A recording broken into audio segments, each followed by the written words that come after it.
Hello mga kasabong, magandang araw sa inyong lahat dyan. Welcome po dito sa ating munting YouTube channel, Pobreng Mananabong. Mga kasabong, yung ating topic ngayon, katanungan naman ito ng subscriber ko. Itong katanungan na to, palagi ko itong nababasa sa aking messenger mga kasabong. No? Marami nang nag-chat sa akin ito dati pa. No? Mga basic na mga katanungan. No? Ito mga kasabong, yung ano ba daw yung ginagawa ko or yung panggagamot ko sa pabalik-balik na sipon, pabalik-balik na halak, ganyan mga kasabong, no? Pero bago natin simulan, makikisuyo ako sa inyo, yung mga bagong viewers natin, huwag niyong kalimutan. Kung hindi ka pa nakapag-subscribe, pindutin mo yung subscribe sa ibaba at yung bell button para updated ka pag may bago kong video na i-upload mga kasabong, okay? Thank you. At yung aking Facebook account, andyan sa screen yan. Chat nyo lang ako dyan kung may mga katanungan kayo at yung mga katanungan ninyo, gagawa natin yan ng video para may upload natin dito. Okay mga kasabong, maraming salamat.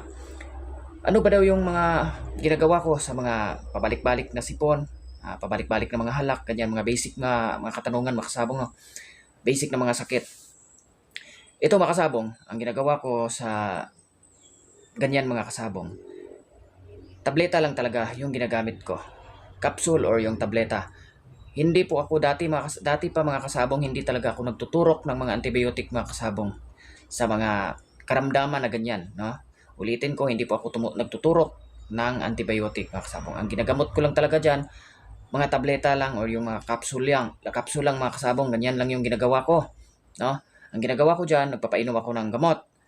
Day 1 hanggang day 5. Pag hanggang day 5 mga kasabong, pag tingin ko na walang pagbabago, kasi pag tayo nagagamot sa ating mga alaga, mapapansin talaga natin yan kung habang nagpapainom tayo, kung unti-unti ba siyang gumagaling or walang pagbabago. Mula day 1 hanggang day 5, pag napansin ko walang pagbabago sa kanyang karamdaman, tinitigil ko yung gamot na pinapainom ko at tumilipat na naman ako ng ibang gamot. Kasi pag ibig sabihin walang pagbabago sa kanyang karamdaman ng papainom natin hanggang 5 araw, ibig sabihin hindi po umiepekto yung ating gamot na pinapainom or hindi hiyang yung ating mga alaga na ginagamot sa produkto na ating ginagamit. Kaya ang ginagawa ko, pag hindi siya gumagaling, lumilipat na naman ako ng ibang gamot, ibang tableta na naman. Hindi po ako nagtuturok ng mga antibiotic.